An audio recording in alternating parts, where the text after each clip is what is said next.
Game 1 of the NBA playoffs has officially come to a close as the Boston Celtics beat the Golden State Warriors 120-108. Adel Ahmed is here today to talk to us about that Game 1. So Adel, what did you see in that Game 1 from both teams, especially in that fourth quarter? Certainly, I think Golden State would like to have that fourth quarter back. Oh yeah, they would definitely love that, have that fourth quarter back, Thomas, because they got outscored so bad in that fourth quarter. 40-16 is what the score was in that fourth quarter alone. The Boston Celtics dominated the Golden State Warriors in that fourth quarter. But the thing is, give credit to the Warriors. They started out really hot in the first two quarters there. Steph Curry had at least 21 points in the first two quarters.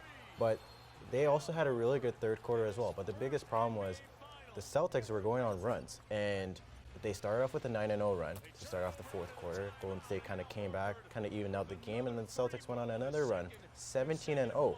And I think that's what happens is, like, despite Golden State being the best, one of the better teams in the league in third quarters, the game doesn't end in three quarters. You got to win in the fourth quarter, and that's the biggest problem that Golden State lacked in. And, the Celtics, give credit to them, they were hitting their shots. 5 players total on the Celtics that had double-digit points. Al Horford, 26 points. Jaylen Brown, 24. Both, their starters really showed up, to say the least, aside Jason Tatum, rather. But that's the biggest reason, I think, from what I've seen, is that fourth quarter run there by the Celtics really changed the outcome of the game. All right, and so you mentioned a few of those key players on the Celtics and, of course, the Warriors not being able to finish out games. What are the key points that those teams need to work on, even a little bit more, going into Game 2? The Warriors, they lost their first game at home. You certainly don't want to go down 2-0 in the NBA Finals and then go off back to Boston down 2-0. And then the Celtics, of course, it would be huge if they got that opportunity. So what do the Celtics need to do to keep that pressure on? And what do the Warriors need to do to change the outcome of this series? Well, starting with the Celtics, I think they just need to keep their foot on the gas there. And I think one player that really needs to start to step it up, obviously it's his first time in the finals, Jason Tatum. He took 17 shots and only got 12 points out of it.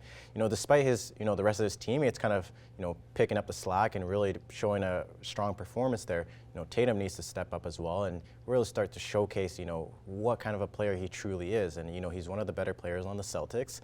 And the Celtics just need to have that same kind of fourth quarter push again and maybe just have a better start, per se. Instead of just coming up in the fourth quarter, have a better start throughout the game and just keep pushing on the gas there. As for Golden State, I think, you're good in the third quarter, but you also need to be good in the fourth. And truthfully, I think if Golden State can be good in the fourth quarter there and, just have a better start throughout the game as well, they'll do fine and they can even up the series, no problem. Yes, exactly. Thank you for all the insights, Adel. And so Game 2 will be taking place back in Golden State's home court in San Francisco. And so once again, thank you so much for all the insights, Adel. That's on Sunday, and we'll see you guys back for more on the NBA Finals.